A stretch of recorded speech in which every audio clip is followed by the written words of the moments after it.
Newsmaker runs what was North Carolina's busiest commercial airport during a good part of the 1960s. And no, we're not talking about Charlotte Douglas, Raleigh-Durham, or even the Piedmont Triad International Airport.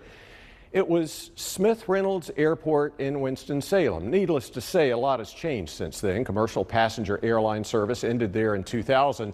But in the next few years, Smith Reynolds could become one of this area's hubs for a different type of passenger and air cargo service. And as you're about to see, Airport Director Mark Davidson's making sure the place is ready for that and more.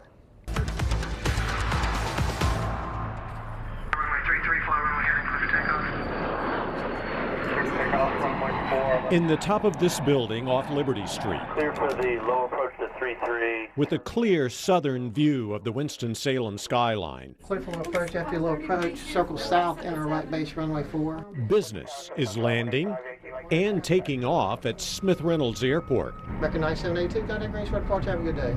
Center traffic at 1 American 9782. See ya. Talk to me about the people who use this airport. So you said charter. And for Airport Director Mark Davidson, it's proof this Forsyth County-owned property is relevant. Primarily maintenance, repair, and overhaul. Right. We have a lot of American, United, 737s come in. Right.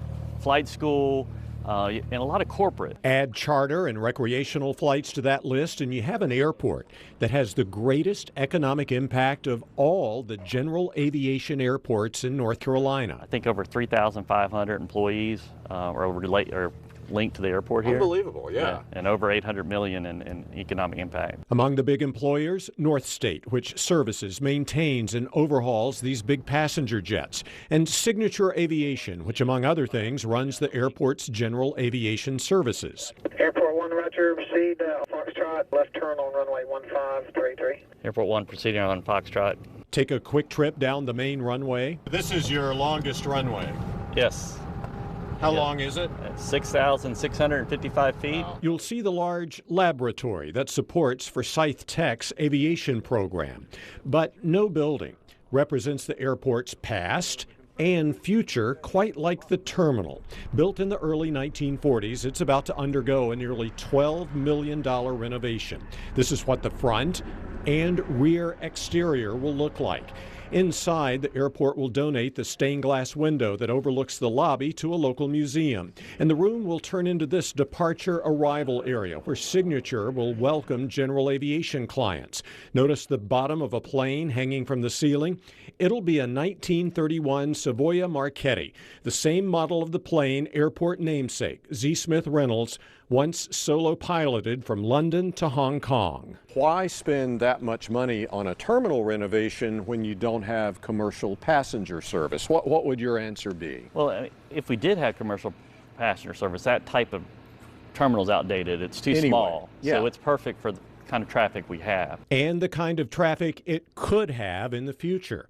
Currently, with the help of $5 million in state funding and efforts underway to turn Smith Reynolds into a place that accommodates this, an electric vertical takeoff and landing aircraft, or eVTOL.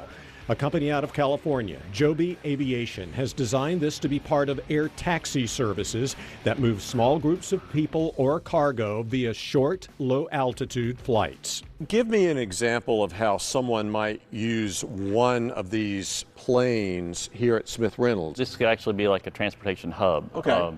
So you could, the distance is about 150 to 200 miles. It's Okay. perfect for that type of ride. So if you need to get down to Charlotte, and so you could actually park here, get on eVTOL, go down to Charlotte. Or Raleigh-Durham. Or Raleigh-Durham, or even Greensboro. And since these planes are electric, they're quiet. This should please the people who live and work around Smith Reynolds who've complained of noise in the past. Bottom line, all this reflects the Smith Reynolds mission. We are a thriving downtown airport, and that we have a bright future. And we embrace the past, but we're looking forward to the future.